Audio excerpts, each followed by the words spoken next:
নমস্কার। ওয়েন্দ্রিলার গপ্পসপ্পতে আমার প্রত্যেক শ্রোতা বন্ধুকে স্বাগত। যেমনটি কথা দিয়েছিলাম, মঙ্গলবার অর্থাৎ আজকে একটি নতুন গল্প নিয়ে আপনাদের সামনে হাজির হব। সেই মতো আজকে হাজির হয়েছি সেই গল্প নিয়ে। নাম যশোধরার সংসার।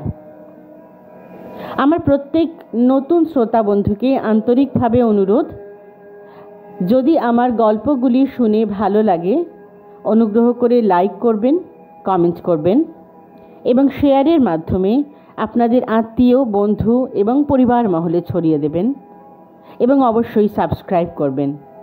আপনাদের এই ছোট ছোট পদক্ষেপ আমাকে নতুন কাজে উৎসাহিত করবে। এবং আমার পুরনো শ্রোতা বন্ধু যারা আমাকে প্রতিনিয়ত উৎসাহিত করেন এই কাজগুলির মাধ্যমে, তাদেরকে আন্তরিক ধন্যবাদ। তাহলে আর দেরি না করে চলে আসি আজকের গল্পে। আজকের গল্প যশোধরার সংসার। শুনতে থাকুন, সঙ্গে থাকুন।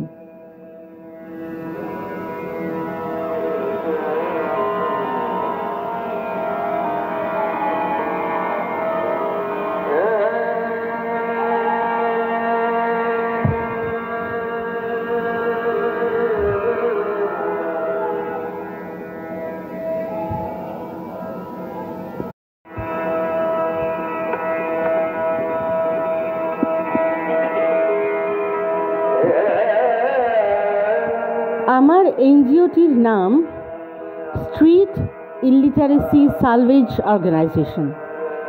সকলে ছোট করে বলতো শিশু। এই শিশু শব্দটি কালের কবলে হারিয়ে আজ হয়েছে শুধু শিশু। অবশ্য আমার কাজ শিশুদেরকে নিয়ে। রাস্তার পাশে বা ফুটপাতে যেসব ঝুপড়ি, বস্তি ইত্যাদি আছে, তার শিশুদের, বিশেষ করে যারা পাতাখোর, ডেনড্রাইটখোর, ফেন্সিডিল বা গাঁজার শিকার, তাদেরকে জীবনের মূল স্রোতে টেনে এনে একটা সুস্থ স্বাভাবিক জীবনের খোঁজ দেওয়া। আজ থেকে 12 বছর আগে যখন এই শিশু জন্ম নেয়, তখন শুধু এই পথ শিশুদের শিক্ষা নিয়েই আমরা কাজ করতাম না। শুরুতে ফিনান্সারদের দৃষ্টি আকর্ষণ করতে একটু বড় করে কাজ করতে শুরু করতে হয়েছিল। শিশুসহ অন্যান্যদেরও স্বাস্থ্য, শিক্ষা, সংস্কৃতি এই সমস্ত থেকে শুরু করে আরও নানা কাজ করতাম। গ্রামে গঞ্জে নানা স্থানে বিনা অর্থব্যয়ে চক্ষু চিকিৎসা, রক্ত পরীক্ষা, থ্যালাসেমিয়া পরীক্ষা, এমন নানা কাজ করেছি।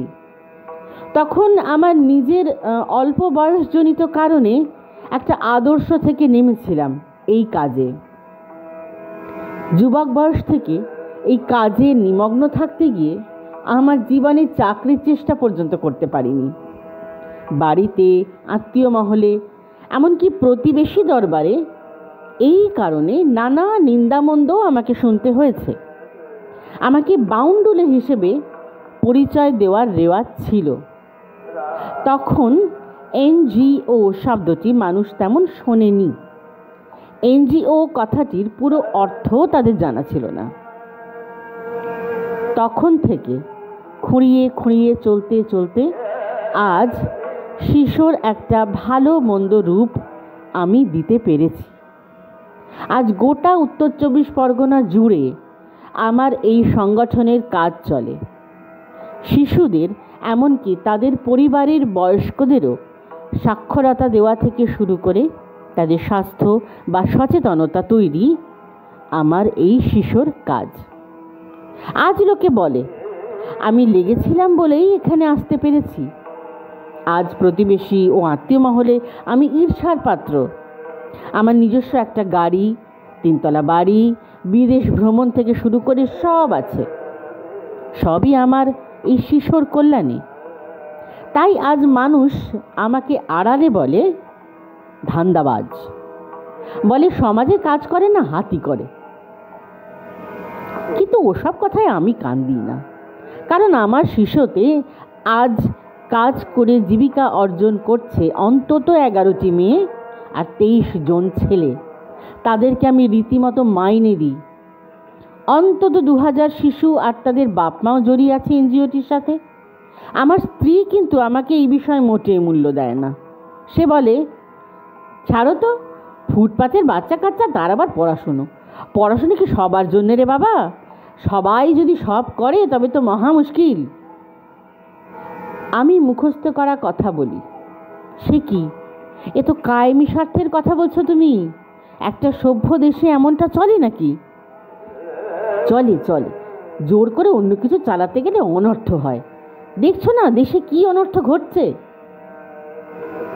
আমি কি করে আমার স্ত্রীকে বোঝাই, হে বঙ্গ ললনা, তুমি যাহা কহিতেছ তাহা যথার্থ বটে, কিন্তু এই যে তোমার ঠাঁট বাঁট, এই সকল তো এই শিশুগুলাকে মাধ্যম করিয়াই বটে।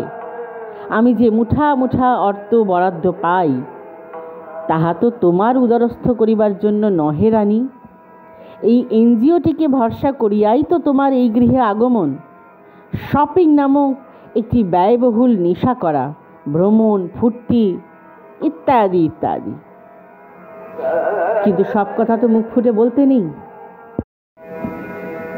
সব সত্যি জানার নয়, সব সত্যি বোঝবারও নয়।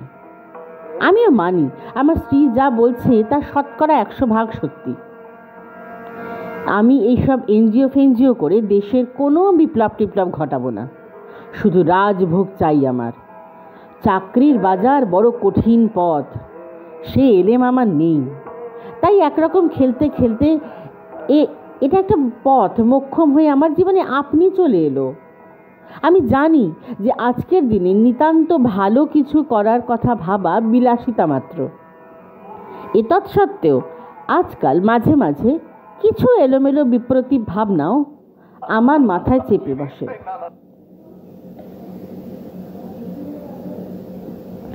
মানুষ তো, হয় সে বয়সের দোষ। আগে এমনটা ভাবনা মোটেই হতো না, কিন্তু আজকাল রাতে ঘুমের মধ্যে মাঝে মাঝে বেকায়দা সব স্বপ্নে এইসব দেখি।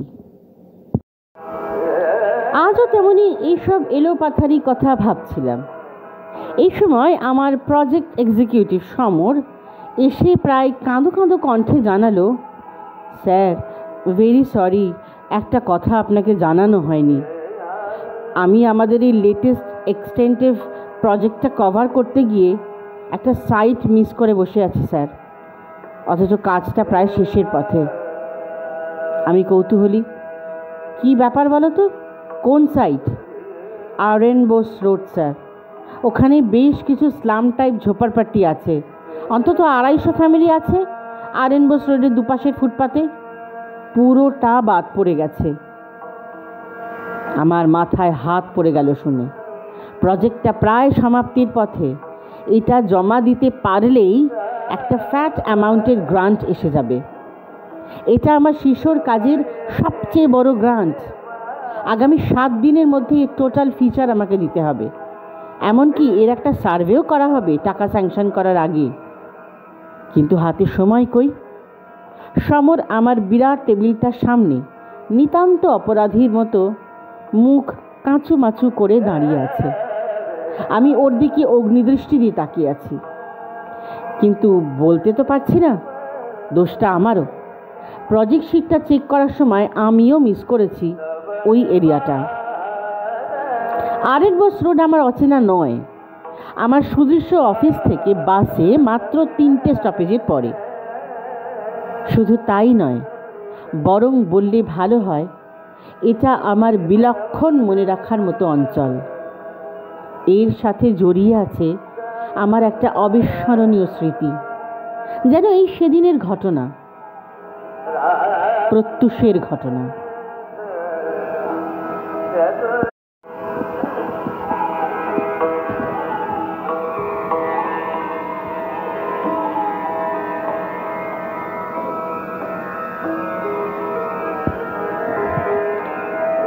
প্রত্যুষ মৈত্র আমার স্কুল জীবন থেকে ক্লাসমেট।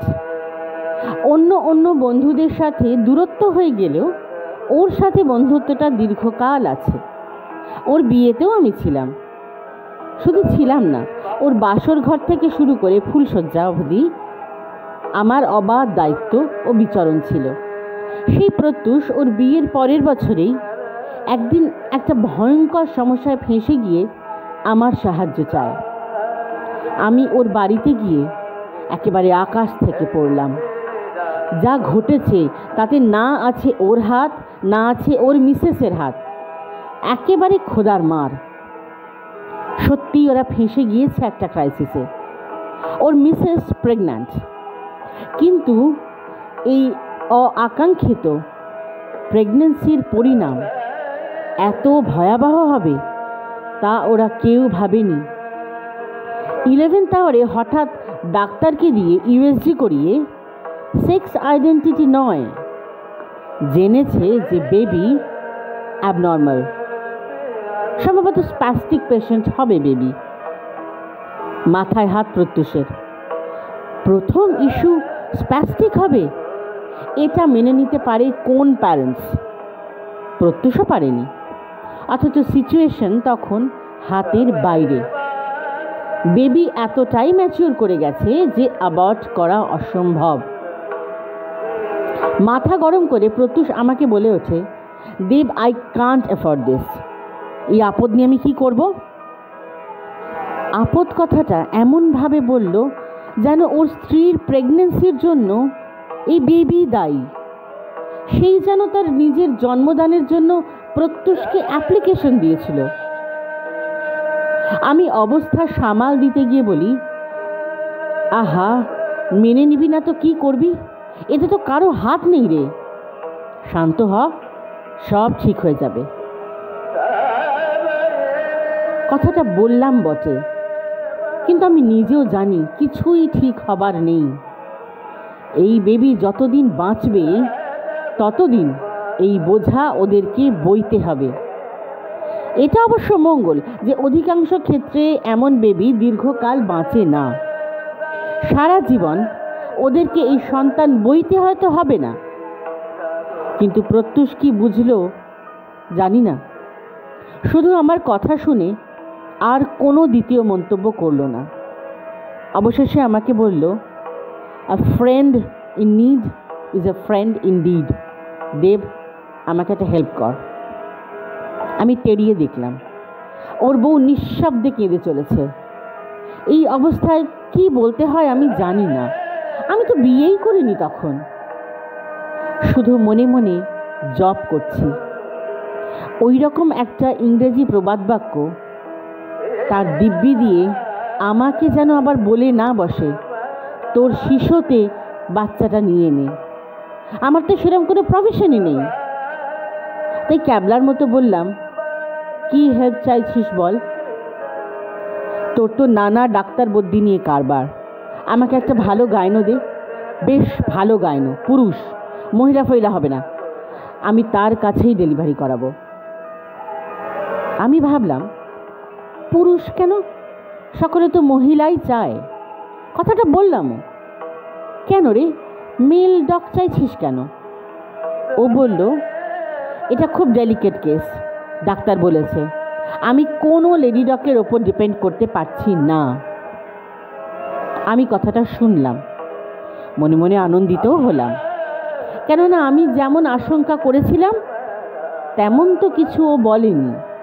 উপরন্তু আমার কথা শুনেছে, আবার যেটাও চাইছে সেটা তো আমার পক্ষে জল ভাত। আমি তখনও জানি না যে লেডি ডাক্তারকে দিয়ে যেটা ও করাতে পারবে না সেটা পুরুষকে দিয়ে করাতে পারবে ভাবছে ও। সব পুরুষ মানুষকে বা সব ডাক্তারকে জন্তু মনে করেছে ও। তাই সরল মনে ওই আর.এন. বোস রোডের যে নার্সিংহোম আছে তার সাথে কন্ট্যাক্ট করিয়ে দিলাম। সেটা এতদ অঞ্চলের সবচেয়ে বড় আর অভিজাত নার্সিংহোম। এর সাথেই যুক্ত আমার বিশেষ খাতিরের গাইনো ডক্টর বুধাদিত্য রায়, এক ডাকে সকলকে চেনে। তাই প্রত্যুষের স্ত্রীকে ভর্তি করা হলো লাইফ টাইম নার্সিং হোমে। পরে সিজারিয়ান করে প্রত্যুষের বউয়ের ডেলিভারি হতে দেখলাম। একটা ফুটফুটে বেবি মেয়ে, সদ্যজাতের হাতে একটা 24 লেখা টিকিট ঝুলছিল। দেখে বুঝলাম ওদের ডাক্তার ঠিকই বলেছিলেন। আমি ওই দিনই শেষবার নার্সিংহোমে গিয়েছিলাম। এমন একটা অস্বস্তিকর পরিস্থিতিতে কেই বা পড়তে চায়, কিন্তু প্রত্যুষকে দেখে আমি আরও অবাক। ও কিন্তু কোনো বিতর্ক না করে, কোনো সিন ক্রিয়েট না করে একদম চুপ। অনেকটা ঝড়ের আগে যেমন করে আকাশে মেঘ থম মেরে থাকে। দুদিন পরেই হুট করে প্রত্যুষ বন্ড সই করে বউয়ের ডিসচার্জ করিয়ে নিয়ে চলে গেল। কিন্তু আমি অবাক হলাম, কেননা এই নার্সিংহোম থেকে ডিসচার্জ নিয়ে চলে যাবার সময়ও হয়নি, আর আমাকে কোনো খবরও দেয়নি প্রত্যুষ। শেষে ভাবলাম খবর দেয়নি তো কি, বেঁচে গেলাম। আমি আর গা করিনি, কোনো খবর নিইনি মানে নিতে পারিনি। আমার অ্যাম্বিশন আমাকে ছুঁড়ে দিল ব্যস্ততার জগতে। মনে মনে নিজেকে প্রবোধ দিলাম, নিজের সন্তানকে সচক্ষে দেখার পর হয়তো সিদ্ধান্ত বদলে ফেলেছে প্রত্যুষ। বাবা না হওয়া পর্যন্ত এক, নিশ্চয়ই বাবা হবার পরেই সম্পূর্ণ ভিন্ন মানুষ। মনে মনে বাচ্চাটাকে কমপ্লিমেন্টস দিয়েছিলাম। যা শালি, তোর নাম জানি না বটে, তুই আমার কাছে 24 হয়েই থাক। কিন্তু তুই খুব করলি যা হোক। যে বাপ তোকে মনে মনে ত্যাগই করেছিল, সেই তোকে দেখা মাত্র সত্যিকারের বাবা হয়ে গেছে। Thank you. একটা অন্যায় থেকে বাঁচিয়ে দিলি আমার বন্ধুটাকে। কিন্তু বিস্ময় আমার জন্য অপেক্ষা করছিল। আমার বিয়েতে ওদেরকে নিমন্ত্রণ করতে গিয়ে জানলাম ওরা ওই বাড়িতে থাকে না, শিফট করে গেছে। কোথায় কেউ জানায়নি, কাউকে জানায়নি, আমাকেও জানায়নি প্রত্যুষ। আশ্চর্য। কিন্তু আরও অবাক হলাম প্রতিবেশীদের থেকে জেনে যে কি একটা কারণে প্রত্যুষ আর মল্লিকার মধ্যে নাকি সেপারেশন হয়ে গেছে। সদ্য বাবা মা হবার পরেই সেপারেশন। কেন কে জানে। ভাবলাম মনুষ্য চরিত্রম দেবা ন জানন্তি। আর জানবারই বা কি দরকার, এ তো আকছার ঘটছে। আমার খুড়তুতো বোনই তো বিয়ে 7 মাস পরেই ডিভোর্স। অভিযোগ সন্তান ধারণের সমস্যা।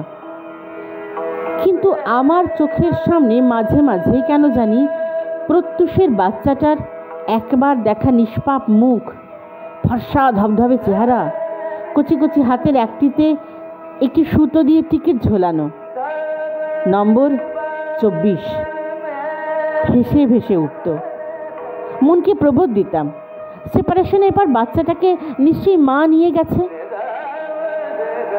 এই সেই আর.এন. বোস রোড। আমার প্রজেক্ট এক্সিকিউটিভ সমরের এমন ক্ষমতা হয়নি যে এই সামান্য সময়ের মধ্যে আর.এন. বোস রোডের প্রায় 200-250 ফুটপাতবাসী রিপোর্ট বানিয়ে জমা দিতে পারবে। আমি বুঝলাম এটা আমাকেই করতে হবে। কিভাবে একটা বিরাট কাজ এক লপ্তে ঝটিতে তুলে ফেলতে হয়, সেই ম্যাজিকটা তো ওর জানার কথা নয়। সমর যে জানে না সেটা সমর নিজেও জানে। ফলে আমাকেই অনেক দিন বাদে ফিল্ডে নামতে হবে। আমাদের আত্মীয় মহলে অনেকেই বলে দেব সেন শর্মা একটা জ্যান্ত ম্যাজিক, লোহা ছুলেই সোনা। আমি গোটা বিষয়টা একবার ছকে নিয়ে পরের দিনই হাজির হলাম আর.এন. বোস রোডে। অনেক দিন পর চোখে পড়ল সেই লাইফ টাইম নার্সিংহোম। মনে পড়ল একটা সময় এদের মধ্যেই খুব খেটেছি, কিন্তু আমার আজকের স্টেটাসে সেটা বড় মুশকিল। আমার টেকনিকেই আমি একটা মোটামুটি ফিচার পেয়ে যাব।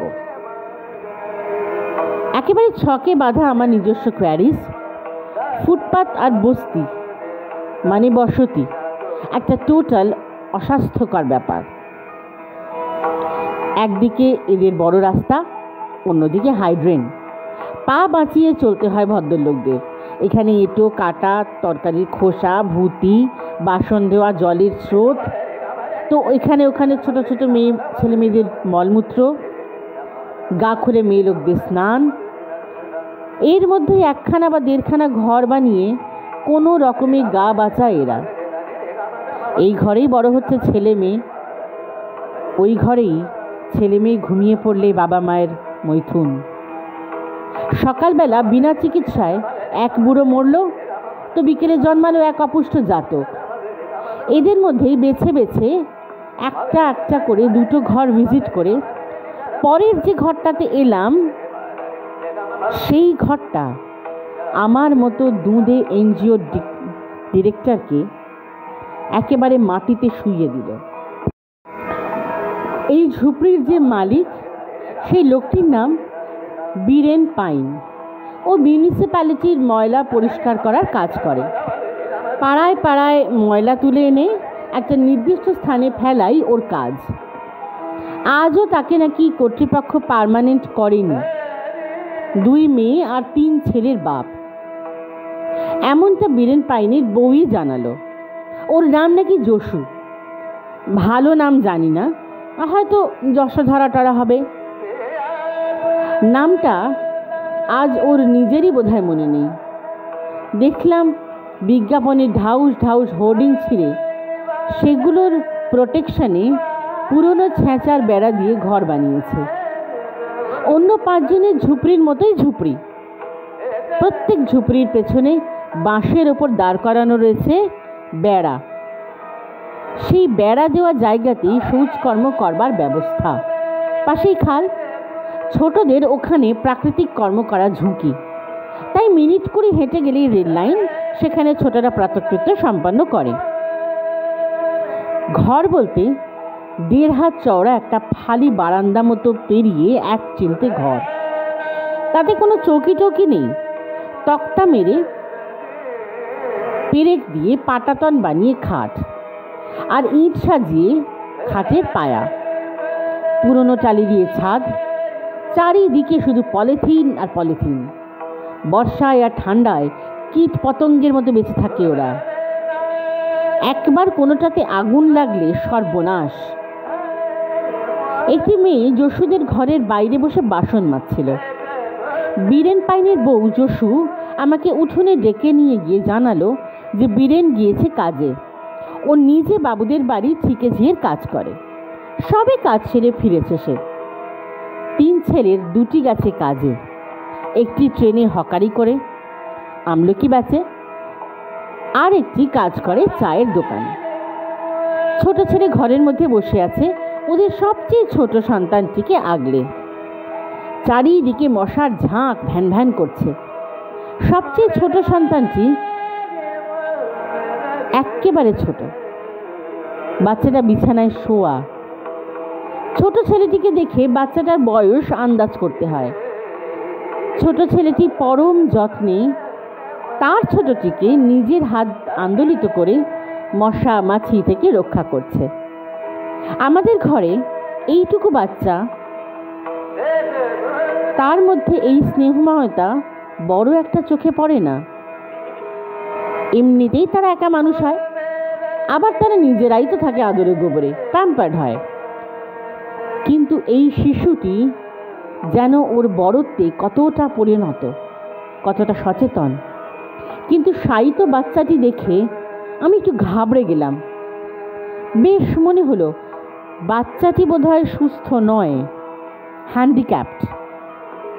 ঠিক হ্যান্ডিক্যাপ নয়, স্প্যাস্টিক চাইল্ড। কিন্তু এইসব ফুটপাতবাসীদের বাচ্চাদের মধ্যে এই রোগটা তেমন করে আমি আগে পাইনি। ওদের অন্য নানা রোগ দেখেছি, ম্যালনিউট্রিশনের রোগ, যেমন পোলিও, বেরিবেরি, আরও এটা ওটা। কিন্তু এই অ্যাবনর্মালসি দেখিনি। ভাবলাম হতেই পারে। এটাকেই কেন্দ্র করে আমি আমার নিজের স্ত্রীর ভাষায় একটু রেগে গিয়েই মহিলাটিকে বললাম, তোমার একটি মেয়ে আর 3টি ছেলে তো ছিলই, তবুও তোমাদের আরও একটি সন্তানের কী দরকার ছিল বলো তো? আর এমনটা করতে গিয়ে এই রুগ্ন শিশুটিকে পৃথিবীতে আনলে। একে দিয়ে তো তোমার অন্য সন্তানদের মতো কোনো উপার্জনও করাতে পারবে না। কিন্তু কে দেখবে একে, সেটা ভেবে দেখেছো? তারপর ওকে সামনের বড় বড় হাইরাইজগুলো দেখিয়ে বললাম, ওই যে বাড়িগুলো দেখছো, ওখানেও এমন রুগ্ন শিশু জন্মালে ওরা অভিশাপ মনে করে। ওদের টাকা আছে, পয়সা আছে, তবুও ওরা এই সন্তান বইতে চায় না। তোমরা তো সাধ করে এমনটা করলে। ইতিমধ্যে বড় মেয়েটি ওর হাতের কাজ ফেলে, হয়তো বা হাতের কাজ সেরে দরজার মুখে এসে দাঁড়িয়েছে। ওর চোখে মুখে কেমন একটা ভয় ভয় ভাব। মেয়েটির বয়স 15 কি 16 হবে। খাদ্যে তেমন পুষ্টি না জুটলেও ষোড়শীর দেহে নবযৌবন উগ্র হয়ে উঠছে। সবকটি বাচ্চাই প্রায় 1-1.5 বছরের ব্যবধানে জন্মেছে। আমার সম্বিত ফিরল ওদের মায়ের কথায়।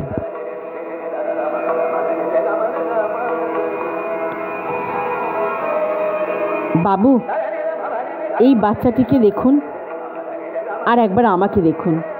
আপনার কি মনে হয় এমন ফর্সা টুকটুকে মেয়ে আমার মতো কালো কুষ্টি মেয়ে লোকের পেটে হয়? আমি কি জবাব দেব জানি না। আমি এও জানি না মেয়েটি এমন কেন বলছে, কি বলতে চায় ও। তাই বলেই ফেললাম, মানে তোমার ঘরে পালিত হচ্ছে যে বাচ্চা, সে কি অন্য কারণ নাকি? আর ওভাবে কে কালো কুষ্টি আর কে ফর্সা টুকটুকে তা তো বিচার করা যায় না। মা একবার দরজার গোড়ায় দাঁড়িয়ে থাকা বড় মেয়েটির দিকে আর একবার নিজের ছোট ছেলেটির দিকে তাকিয়ে নিয়ে বলল, আমি এই বাচ্চাটিকে আজ 2 বছর ধরে পালছি বাবু। এর বয়স 2 বছর। আমি বললাম, পালছো? কিন্তু কেন গো মেয়ে, তোমার এই অভাবের সংসারে সন্তান থাকতে আবার পরের বাচ্চা নিতে গেলে কেন? এবার মহিলা আমার পায়ে পড়ে আর কি, হাত জোর করে বলে, বাবু আপনাকে আমরা চিনি, আপনি আমাদের ঘরের বাচ্চাগুলোর জন্য অনেক কিছু করেন। আমি সত্যি বলছি, ও আমাদের ঘরে এসেছে, আমরা চুরি করে আনিনি। চুরি যে ওরা করেনি সে তো আমিও বুঝি। চুরি করে করবেটা কি? চুরি করে বিক্রি করে দেওয়া ছাড়া তো আর কোনো কারণ থাকতে পারে না। কিন্তু বিক্রি যে করেনি সে তো দেখতেই পাচ্ছি। আর সবচেয়ে বড় কথা হলো, এই বাচ্চা কেউ কিনবেই বা কেন? মা নিজেই উত্তরটা দেয়, একে আমার বড় ছেলে পিলু ওই নোংরার মধ্যে কুড়িয়ে পেয়েছে বলে রাস্তার পাশে একটা ভ্যাট দেখিয়ে দিল। কুড়িয়ে পেয়েছে মানে?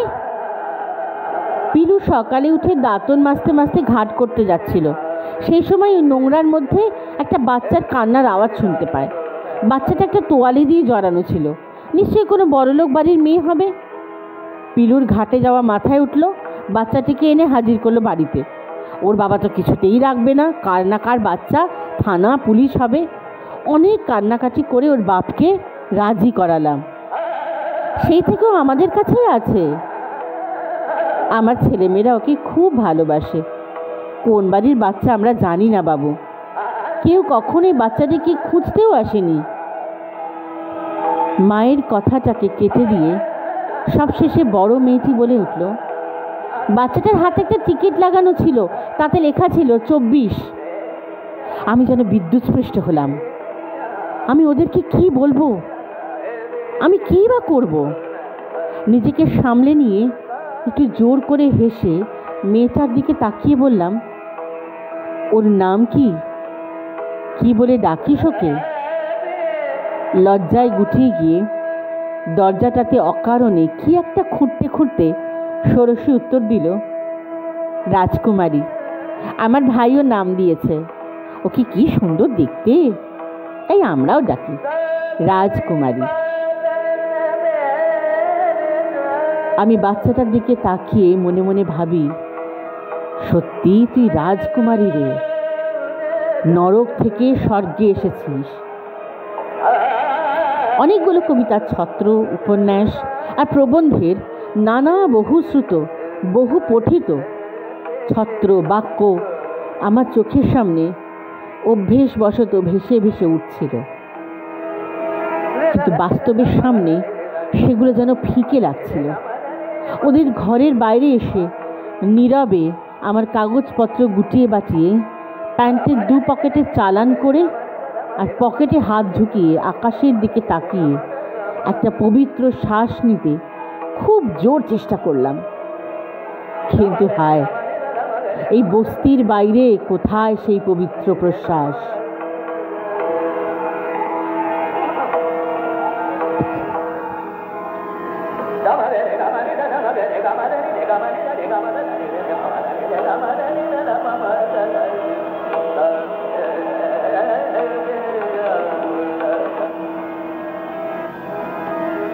Da